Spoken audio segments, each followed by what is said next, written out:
much, Catherine.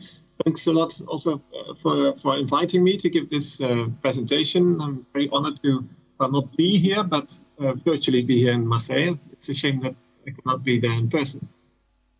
So Catherine already mentioned Hans van Houwelingen. He's a co-author of this paper. I think it's fair to say that he is actually the real pioneer of landmarking, and I have worked with him together on this topic. So indeed, it's a sort of I'm trying to fill the gap between landmarking and joint models. Let's see. So you could say, and this is also what Catherine mentioned, you could say there are two schools. I'm not sure whether they are fighting with each other, but it's sort of two schools which are often put on two sides. One of the schools is those of the joint models, and the other one is of the landmarking. And the context here is, I should mention, that is dynamic prediction with biomarkers. So we have a biomarker that is often trying to say something about the probability of dying. So it should be linked to a survival outcome. And the objective is what we want to do is we want to use partial information that we have observed of those biomarkers over time to predict over time dynamically the probability of surviving a couple of years more. So two schools are present here. One of the joint models. So what you do there is really jointly model the effect of the longitudinal outcome over time and link that to the survival outcome. And this is a quite ambitious approach. It has the advantage of being efficient when the model is well specified, and also has the advantages that there is software available, a couple of packages, the JM package, JM Base. There's even now a JM Base 2 package underway, and also Join R is also a software package that can be used, all in R, by the way. And also in Stata, there are some packages available. The disadvantage of the joint model is that it's computationally heavy. It relies on integrating over random effects, and that is often computationally quite heavy. So on the other side, there is the landmarking. The landmarking is really a pragmatic approach. It does not aim for jointly modeling the biomarkers and the survival outcome. So there's no model for the longitudinal markers. The advantage of it is that it's easy to implement. That's its main selling point. Excuse me. There's no specialized software needed. You can basically program this yourself. The disadvantage is that it's less efficient, and also that it might be prone to bias. But I'll discuss that in more detail a little bit further on. So the objective of this talk, and I'm not sure you can judge by yourself whether I'm succeeding or not, is to bring the two closer together, to have some elements of joint models in the landmarking section. So I need some notation and some context. So we've got a number of patients which I will index by I. I is the patient index from 1 to n. They are followed from time 0 onwards until an event which I will just refer to as death. In my example, it will also be death until that occurs. And Ti is then the time, observed time of death. It may be subject to censoring, to right censoring, independent of right censoring. And there's also a biomarker process. The biomarker process of subject I is denoted by xi of t, and that is defined as long as the individual I is alive. And that continuous biomarker process is observed at a number of observation times, Tij. The number may be different for different persons. There is an underlying assumption that this observation process is independent, is non-informative. And additionally, to the observations actually also have measurement error or day-to-day variation, I will call white noise. So additionally, these observations, they are observed at distinct distinct time points, and they are also observed with some error. There might be other covariates present, but I will simplify the notation and not include them in this presentation. So what do we want to do? And this is the dynamic prediction that we want. We have a prediction time point, S, which I will refer to as the prediction time point, sometimes the landmark time point. That's the time point after time 0 at which we want to do our prediction. So maybe we are 1 or 2 years beyond, say, time 0. That might be a diagnosis of a patient. Sorry, I'm a bit too quick. Might be time 0 might be diagnosis of a patient or primary surgery or something like that. That's time 0. And we want to estimate probability of survival at some later time point. We know that the patient has already survived some time, is still alive at that prediction time point S. We also have to acknowledge the observations, the history of the biomarkers up to time S. So this is actually the full information of all the biomarkers up to the time point S. And given that information, we want to say what is the probability that the patient will still be alive sometime later. So we call this S plus W the prediction horizon, the time point at which we want to do the prediction. And the W is the horizon. So we know the person is alive at time S. We want to know what is the probability that the person is still alive W units afterwards at time S plus W. Okay, so this is what we want to do. And this is what I will denote by pi I of S plus W given S. It's the conditional survival probability. And so one model that is often used in this context is a time-dependent Cox model. You can define the hazard of the time to event, lambda t, given the value of the biomarker at time t, to say that it follows a Cox model as a product of a baseline hazard times e to the power beta times x of t. So basically what this says is that there is a relation between the hazard at time t and the current value of the time-dependent covariate x of t. And that relation is of a proportional hazard nature. And such a model is very popular in understanding the biology. There are some caveats to this, because you would need at each of the time points, if you would fit such a model, you would need at each of the event time points, you would need to have the value of that time-dependent covariate for everyone who is still at risk at that time. So basically, you would need quite detailed information on the time-dependent covariate. So often you don't have that. You often only observe the value of that covariate at very coarse time points at large distances from each other. And moreover, you also observe those with measurement error. And due to that, it's very difficult to actually estimate this beta coefficient correctly. But it will help you to get at least some feeling of the direction and the magnitude. So it's quite helpful in understanding the biology. But does it help us also to dynamically predict based on this model? Well, that is a problem. It's useless in predicting the future, because what would you need to evaluate this probability, this conditional survival probability here? You would need to know you would have the information only of your biomarkers until the prediction time point S, but you would need the information also of the biomarkers after time point S, because this probability here depends on the hazard between time S and between time S plus W, between the prediction time point and prediction horizon. And that is beyond time S. And for that period, you don't have the values of those time-dependent covariates.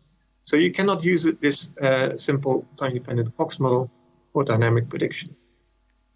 That's why we have these two approaches. One, the joint model, which actually tries to model, to say something like how will the future trajectory, if you will, of the biomarker, how will that evolve over time between time S and S.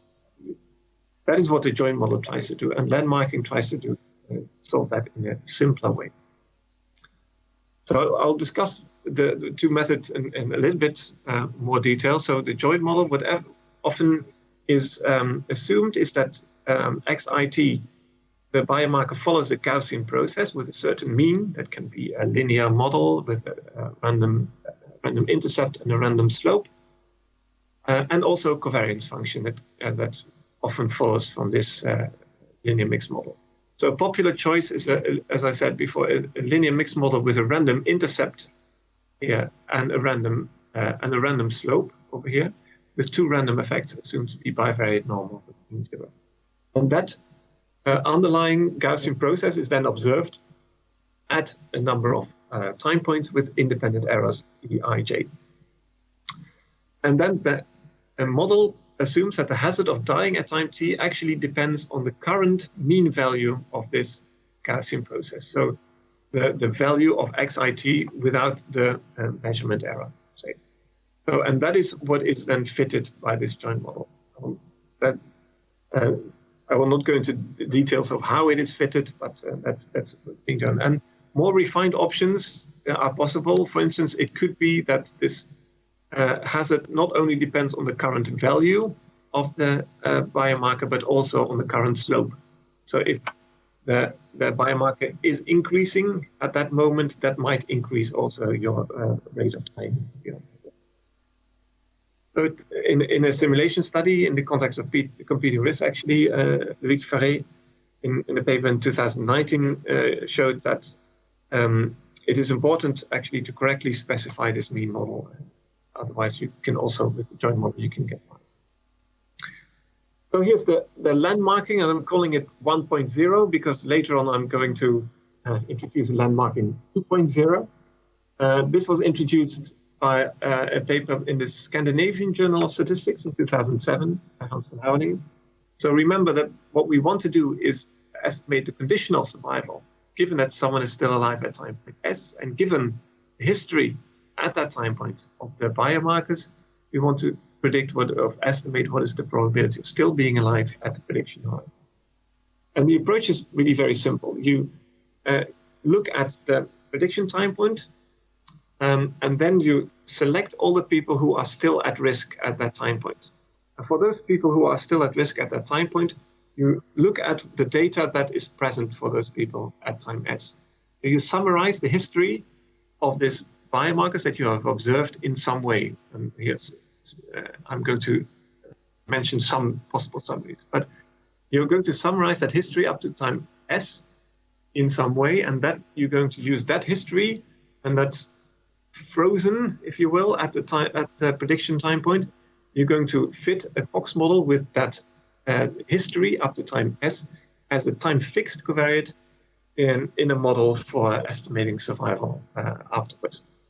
And then you apply administrative censoring at the prediction horizon. So that means actually that you do not consider any of the follow-up that happens after the prediction horizon. And that's also sometimes called stopped Cox. So this here is a way that makes this method somewhat robust for against violations of the proportional hazards assumption. So even if you have mild deviations from proportional hazards, this method will still, if you apply this administrative censoring, will still give you an okay estimate. So what about the summaries of the history? Well, the simplest summary is the last observation carried forward. So if you have a certain prediction time point at which you want to do the prediction, then you simply take the last observed value of the biomarker before that time point. The extension is actually to use the age of the last observation.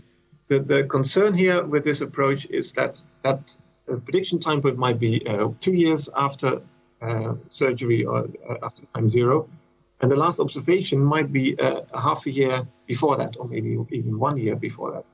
And that value may be some time ago, and therefore that last observed value may be less representative of the current value of the biomarker. That's the concern of this simple summary of last observation carried forward. To remedy this, you could say you can also use the age of the last observation, so how much time has passed between the last observation and the prediction. So this is somewhat a concern for landmarking 1.0, say. The aging of the predictor actually calls for modeling time-varying effects, but there is no simple model to do that, and therefore there's a threat of overfitting. So there have been some approaches to try to remedy this disadvantage. One is in a paper by Sweeting et al. I'm calling it landmarking 1.5. That's not the name that they gave to this. So what you can do is you can use the data of the biomarkers before the prediction time point S, and then you can fit a mixed model, a linear mixed model, to those data, possibly actually also to all data beyond time S, but let's say until time S. And if you have fitted such a model, then based on that model and based on the observed value, you can say what is the best linear unbiased predictor of the value that observed at the prediction time. And then you can use that empirical base, best linear unbiased predictor, as a predictor in the Leiden model. So this partly, it's not really error-free, but it partly solves this staleness problem, because if you have a sequence of observations, and the last is some time ago, so basically you're going to extrapolate what the value would be at prediction. So that gives an improvement. We'll also see that in our application later. So now on to landmarking 2.0. So there's some formulas here. I'll try to talk you through this. So the joint model approach actually leads to the following model for the conditional survival. So what you see here inside the integral here is basically the hazard at time t. So we basically formulate a hazard, a model, say, for the hazard, which is a proportional hazards model, which says that the hazard at time t depends on the current value of the biomarker, current at time t, basically by the product of a baseline hazard times proportional hazards formulation e to the power beta times xi of t. So this is the hazard at time t depending on the current value at time t of the biomarker. Now, if you integrate this over from the prediction time point until the horizon, then you get the cumulative hazard. And e to the minus that cumulative hazard is actually the survival, the conditional survival probability. That would be the conditional survival probability if you would actually know the full trajectory of the biomarker after time s, between time s and the prediction time and prediction horizon s plus w. If you would know that, that would be the conditional survival probability. The problem is that we do not know this. So this conditional survival probability is sort of an average of all possible future trajectories that xi of t could take between s and s plus w, and then averaged, multiplied by the probability that this could be a future path. So in other words, it's the conditional expectation of this expression here, given the observed history at time s of that individual. So this is actually what would be the probability, the conditional survival that we want. The problem is that this is quite a difficult conditional expectation to evaluate, too difficult in practice. Maybe you could do actually some simulation of some sort, some micro simulation or something like that. Might be possible, you haven't tried it. But there is a paper, quite already old paper by Tsiatis et al. In 1995. Actually, they had a paper about measurement errors in survival analysis. And they approximated this probability by something where actually the expectation is taken into the exponential, into two exponentials actually. So it's an approximation that is valid if xi of t doesn't change too much, doesn't vary too much over time. It's an approximation, first of all, so it has an equality, but I forgot, it can be approximated by this. And I should also note that these regression coefficients are not necessarily the same in this expression here and that expression too. And also the baseline hazard may be different. But with possibly different baseline hazard and different regression coefficients, this turns out to be actually a reasonable approximation in practice. Also shown by Tsiatis and others. So how can this help us? This is already easier to evaluate. So now instead of having to calculate a very complicated conditional expectation, we have to calculate somewhat easier conditional expectations, because this is less ambitious. We only have to calculate the conditional expectation of the biomarker given the history, and not some complicated function of that. So how can we use that? And the idea is to use that in actually fitting a landmark, which we call landmarking 2.0 model. So what you could do is define and fit a working Gaussian process. We're not assuming actually that xi follows the Gaussian process, but we possibly after some transformation, we use that as a working Gaussian process. So we estimate the trend and we estimate parameters of a covariance matrix. And if we have a Gaussian process, that makes it possible to estimate this conditional expectation, because everything is Gaussian, and conditional expectations of Gaussian random variables is sort of your closed form solutions for that. So you can actually practically estimate this, and this yields a predictable time-dependent covariate. So basically, given a Gaussian process which has been fitted on some data, and given individual values of that biomarker process until some prediction time point, you can use that to calculate the conditional expectations of the future values of that biomarker between time S, the prediction time point, and the prediction horizon. And then you can fit a landmark model, basically this model, which uses this predictable time-dependent covariate as a time-dependent covariate in a time-dependent coefficient.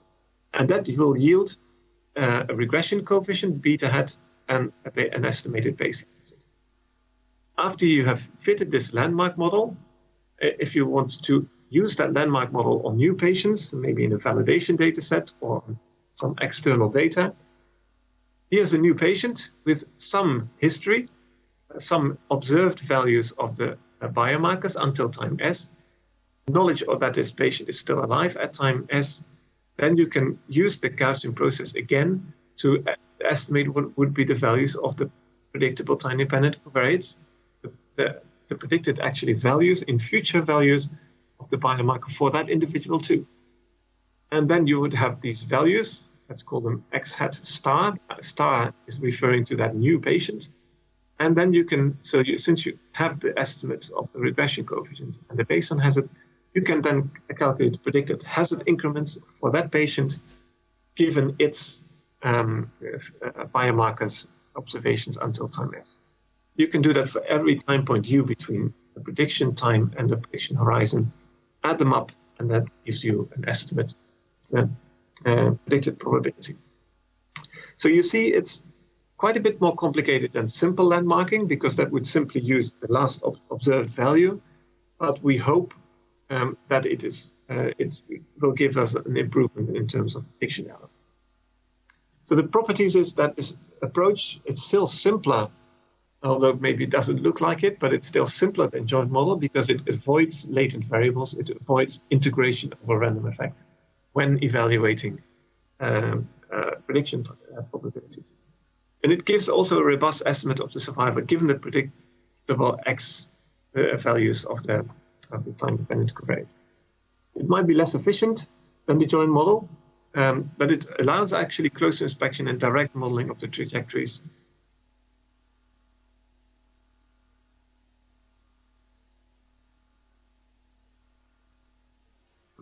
Fits your data well.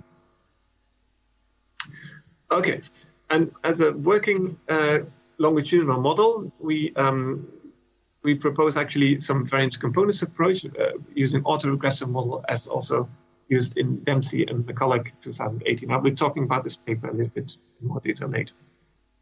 So, so we have separate models for the trend and temporal covariance. Actually, in view of the time, I will not go into this too much detail. So, but there is some autoregressive element here. So let's see how this works in practice. I would like to apply these ideas to the CSL1 trial. It's a famous trial, famous data set for longitudinal for this type of joint models. Randomized clinical trial to evaluate the efficacy of prednisone versus placebo in patients with histologically verified liver cirrhosis. And the biomarker that we plan to use is the prothrombin index. It's an indicator of liver function. Basically, the higher the value of the prothrombin index, the better. Lower values of the prothrombin index sort of are indications of liver function deterioration.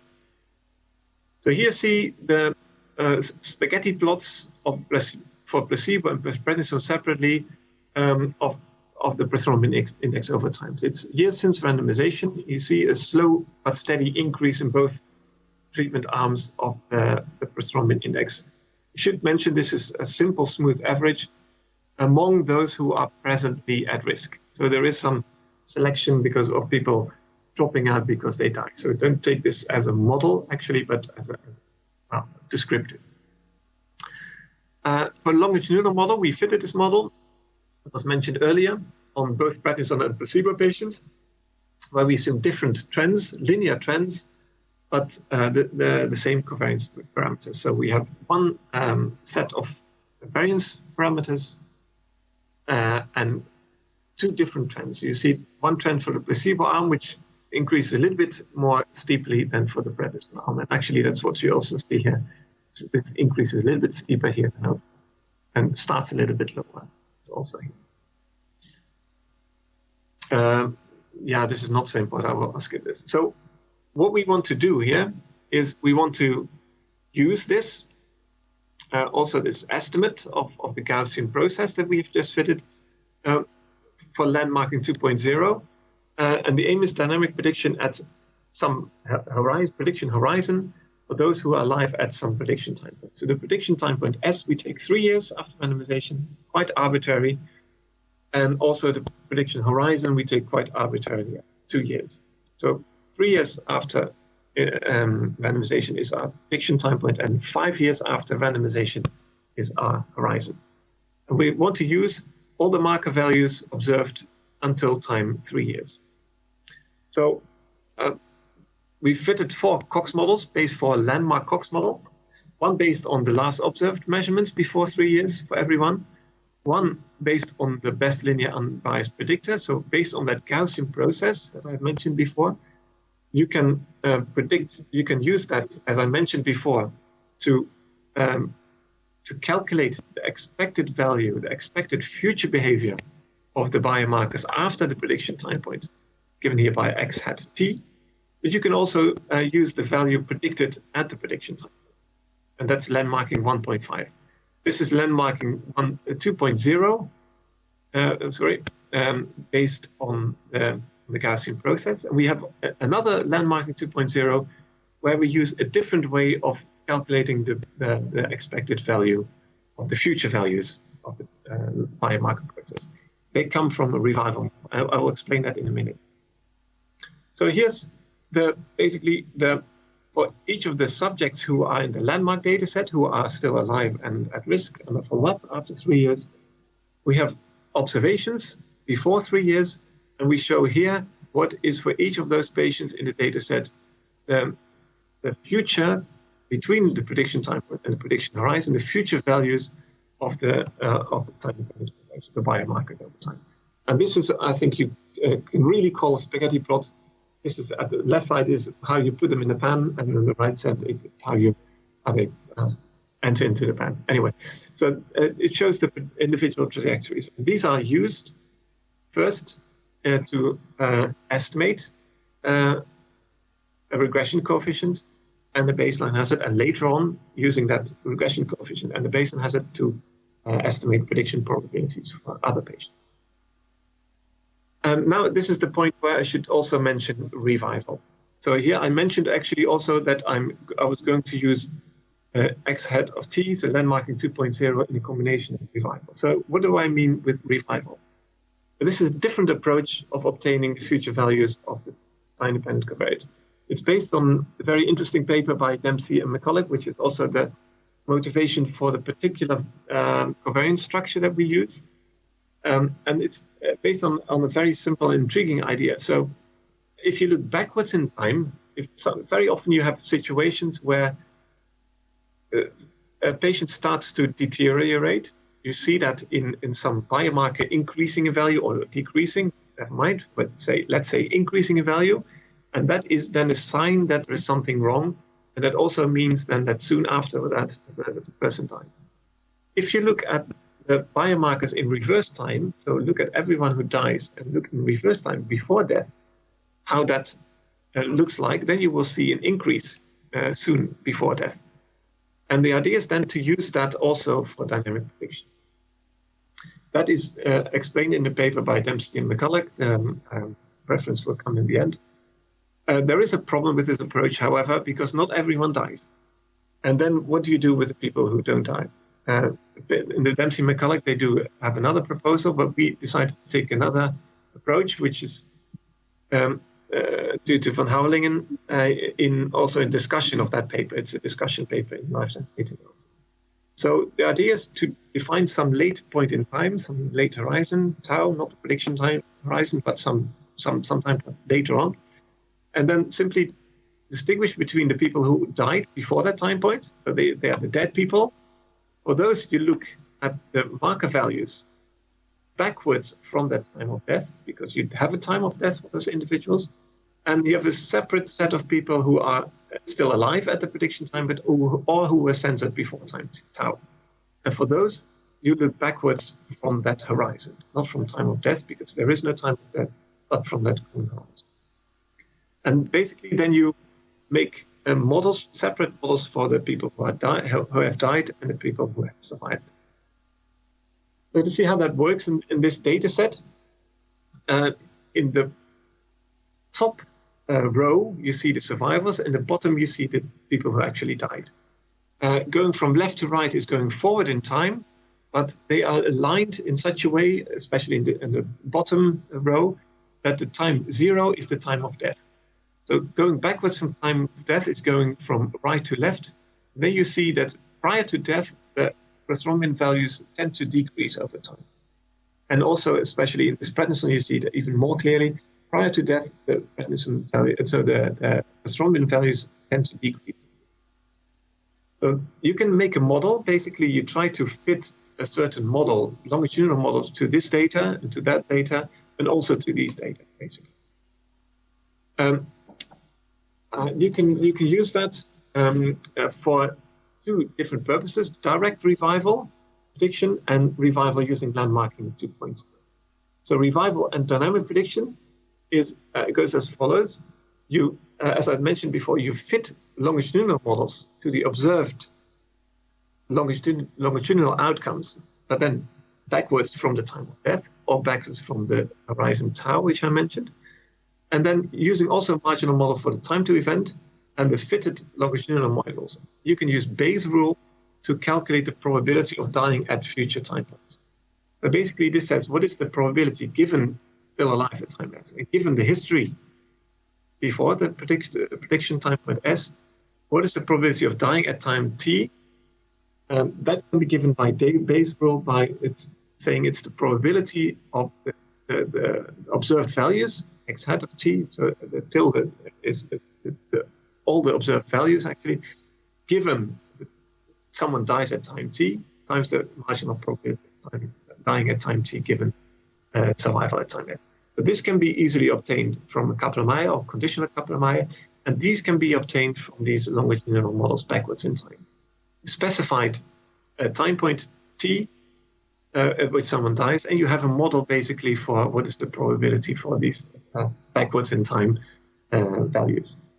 And so this means that you can directly, call this direct revival, calculate the prediction probability. Going even one step further, the formulas are ugly, and so they would take two slides. I will not show them. You can also derive actually the future values of the biomarkers after time periods, given their values until time S. And you can use these from and then use them afterwards as in landmarking 2.0. So you see, these are the predicted trajectories based on revival. If I go to the previous plot based on the Gaussian process, you see that they look very similar, and they are actually very similar if you look more closely. They're quite similar. If you look at the results of the Cox model, all of the Cox models basically give a regression coefficients and standard errors, basically, and also based on hazard, of course, based on hazard. You see that going from last observation carried forward, landmarking 1.5, landmarking 2.0, and landmarking 2.0 based on revival. You see that the regression coefficients increase, and also the chi-squared, so the z values of these increase. And that's some indication that there is more information in this, the more you go from top to bottom. So there's a notable difference in going from last observation carried forward to landmarking 1.5, not much difference from landmarking 1.5 to landmarking 2.0, but you do if you don't use the Gaussian process, but revival. So how does it work in terms of comparing dynamic predictions? Now I'm going to also throw the Juin model into the mix. I'm using standard settings comparable to what I've used for the landmark model. So intercept and slope, random intercept and slope, and hazard depending on the value of the current value of the marker.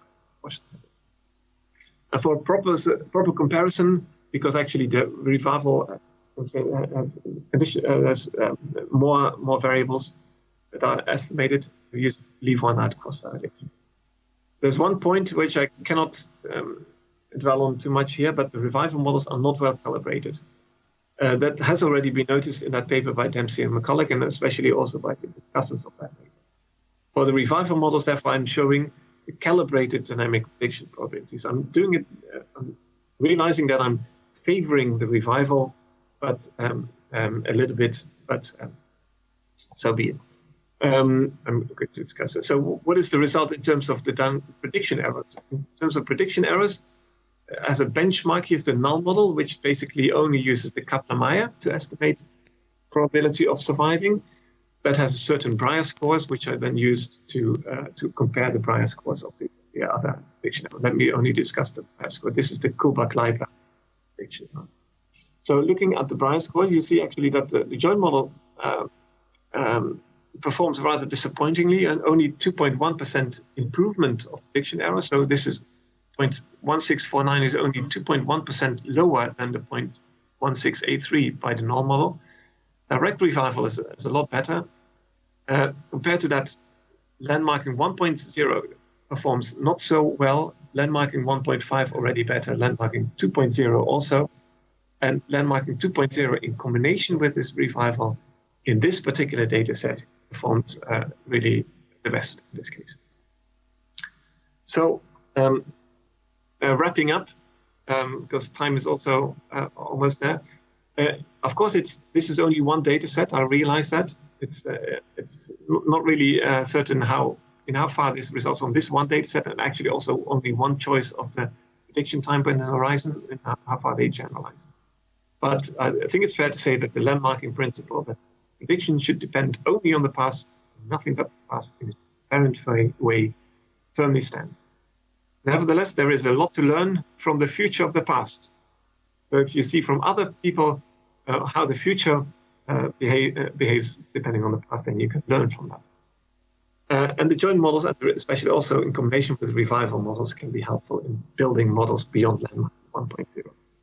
There is some issue in thinking on how to include more dimensional biomarkers that need more attention.